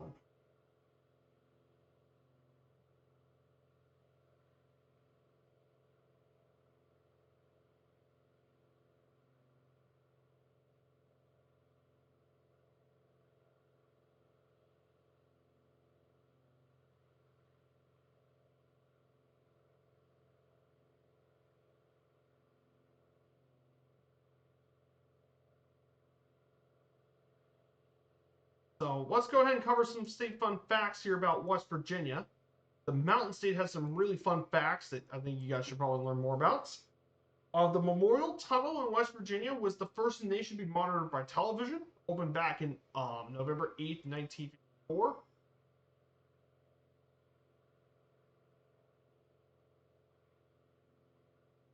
This main tunnel was around 2,800 feet, and it mainly carried the West Virginia Turnpike. However, it's been closed for interstate traffic since 1987, and it served as the Center for National Response for military first responders for many military situations. And nowadays, it's mainly now used as a facility to grow mushrooms, as a mushroom farm.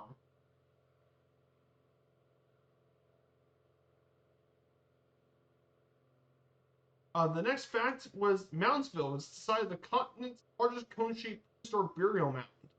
This mound is at a whopping 69 feet high and 900 feet in circumference at the base, and the mound was opened back in March 19th, 1838.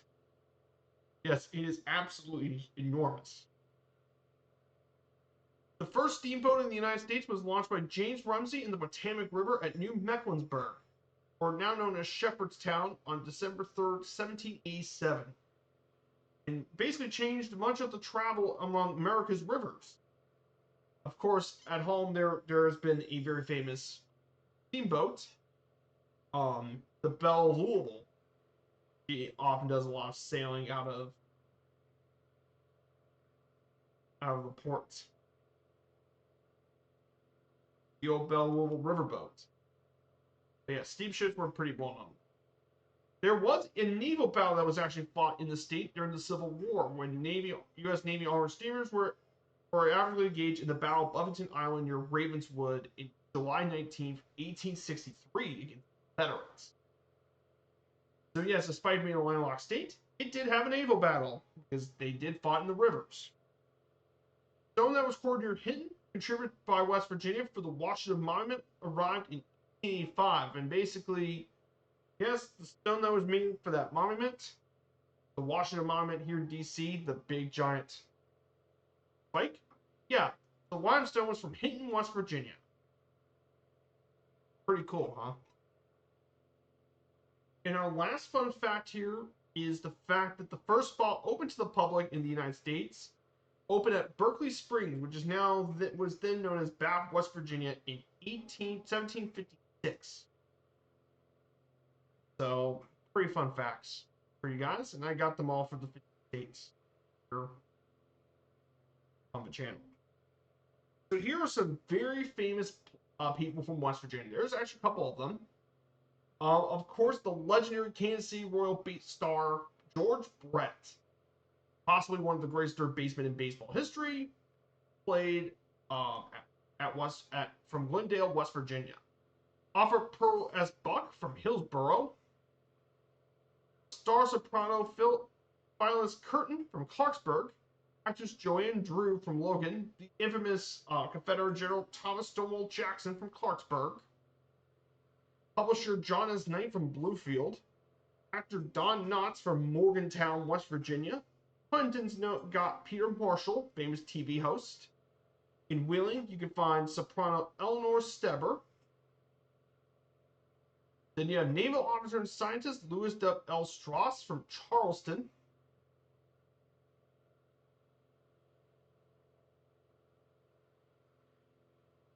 And he was also another major figure for. Louis Strauss was most well known for being involved with the Atomic Energy Commission and was a major part of nuclear weapons development. Then you have Cyrus Vance, government official from Clarksburg. And then you have possibly the most famous person from West Virginia. That would be none other than Test Pilot and Air Force General Chuck Yeager from Mira, West Virginia.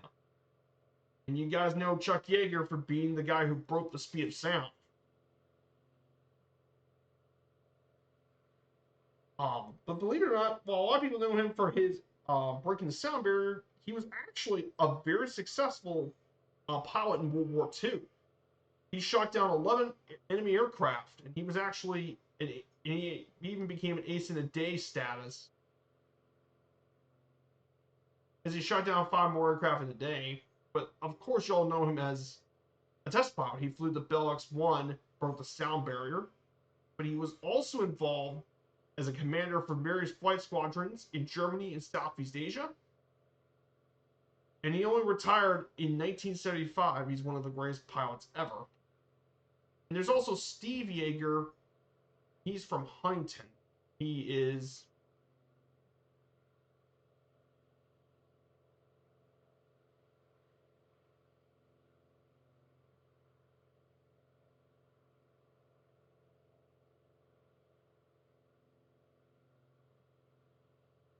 and he's actually the cousin of Chuck Yeager, following up. So,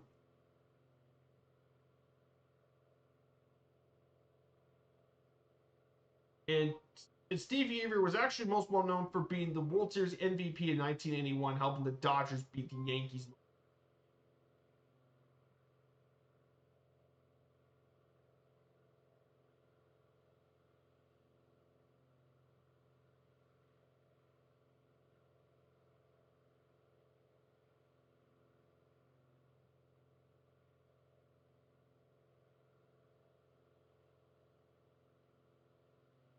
There's snowshoes going to be below us. Is snowshoe, and that's a very well known ski resort, very popular area, and that gets a lot of rain.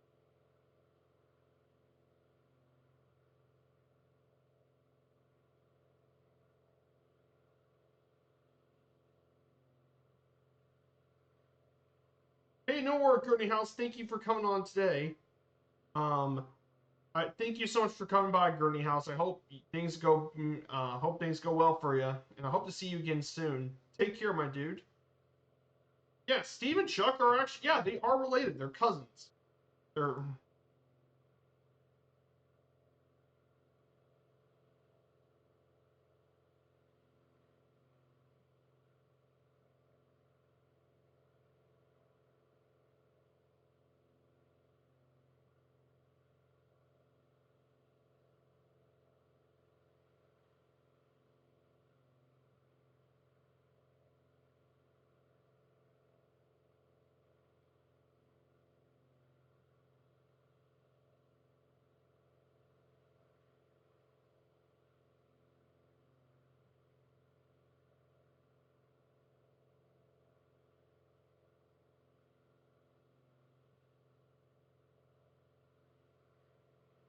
there's that community of Snowshoe. That's a very well known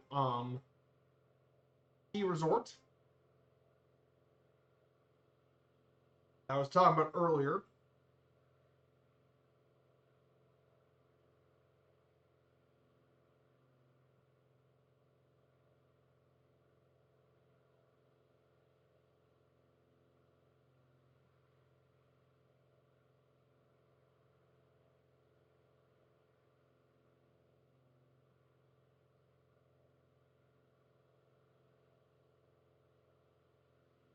In terms of other sports news as well, for La Liga, this is Spain's league. Yes, I cheer for Espanyol in La Liga.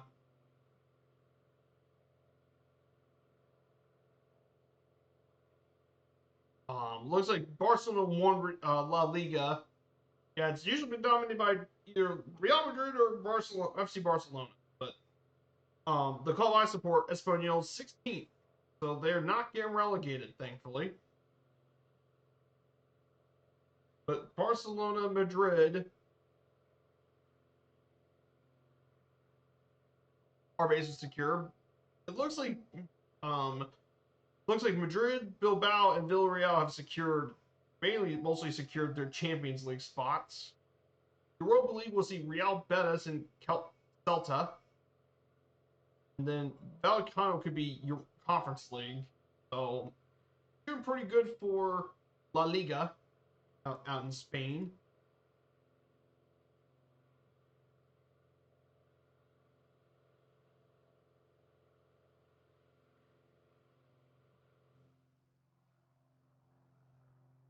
Absolutely gorgeous today.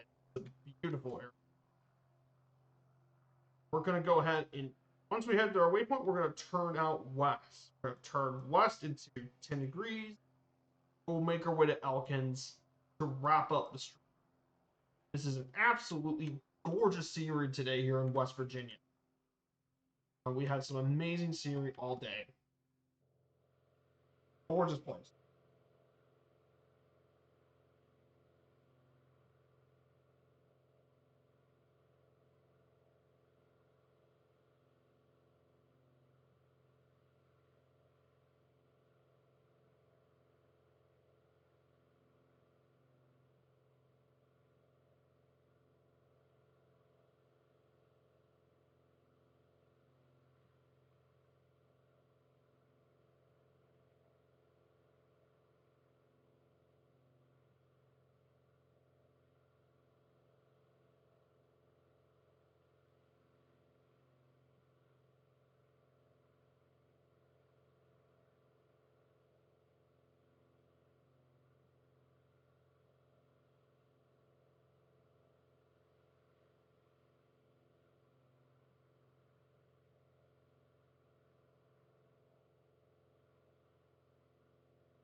Yeah, this is Mongolia National. Gorgeous. Lastly, we're going to head our way to Elkins. So we'll wrap up the stream here. Elkins, West Virginia.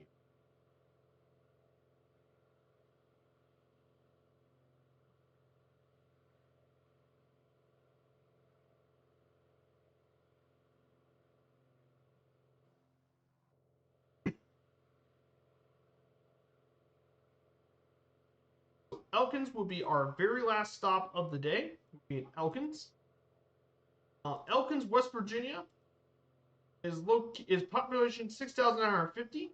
It was incorporated in 1890, taking its name from Stephen B. Elkins, the state's co-founder and later U.S. Senator from West Virginia. The city is most well known for the Davis and Elkins College and Mountain State Forest Festival held in October each year. Elkins was originally known as Leadsville at the time, and it was partly got lots of homesteads. But of course, Elkins became a major part of the railroad lines, coal mines, and timber industries, and he helped build the West Virginia Central and Pittsburgh Railway in 1889.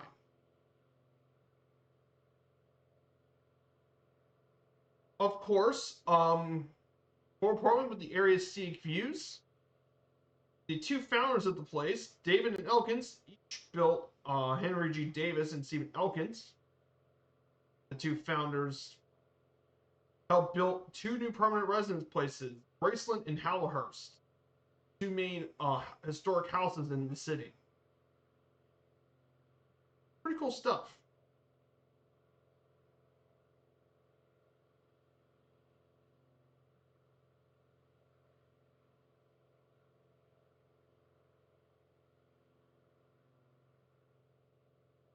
Yep, that's it. That's our last slide for today.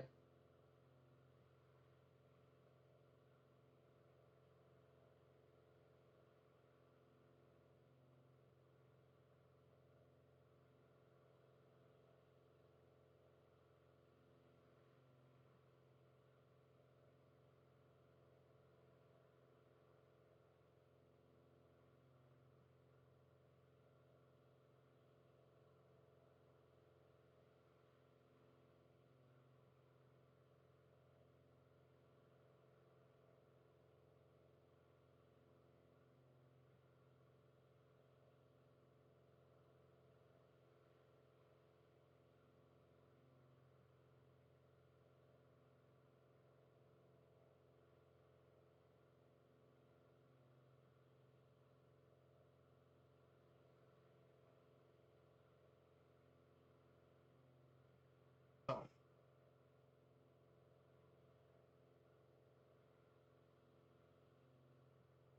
we'll be landing here pretty shortly. So I'll take a quick bob break. I'll just be back in 1 second. I'll be right back. Gotta take a quick bob break. I'll be right back.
Hey guys, I'm back.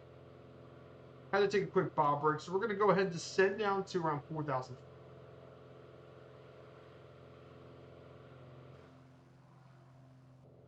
We're gonna descend back down to 4,000 feet.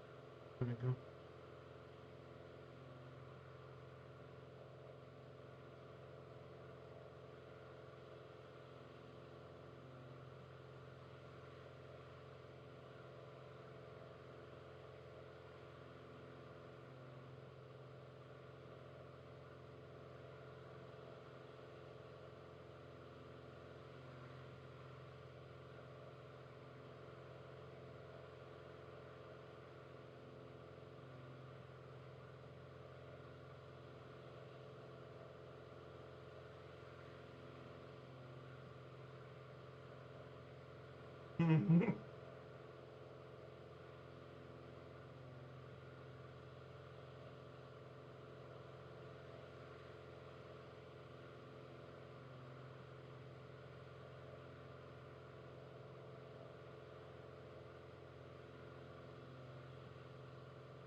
So here it is, guys. Our final stop here at Elkins Airport. We're gonna just go. We're gonna go ahead and go around.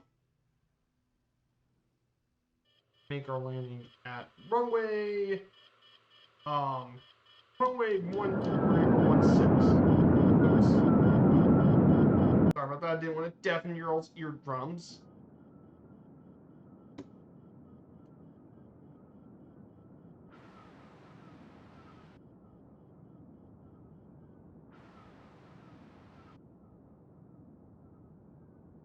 Actually, it's 1-4.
So that's going to be it, guys. We're going to go ahead and shut off the plane. And guys, that will be it, everyone. Welcome to West Virginia. We're here in Elkins, guys. Thank you all so much for coming here today. I hope you'll see you again on Wednesday. For our last Wednesday stream before I leave. So we're gonna go say we're gonna return back to Two-Tone Murphy. We're gonna say hello again to Murph. So we'll be seeing you soon in the South 340. I'll let you guys know when we're going to be. I'll post the information later today or tomorrow. So take care, guys, and see you all on Wednesday. See you guys later. Goodbye.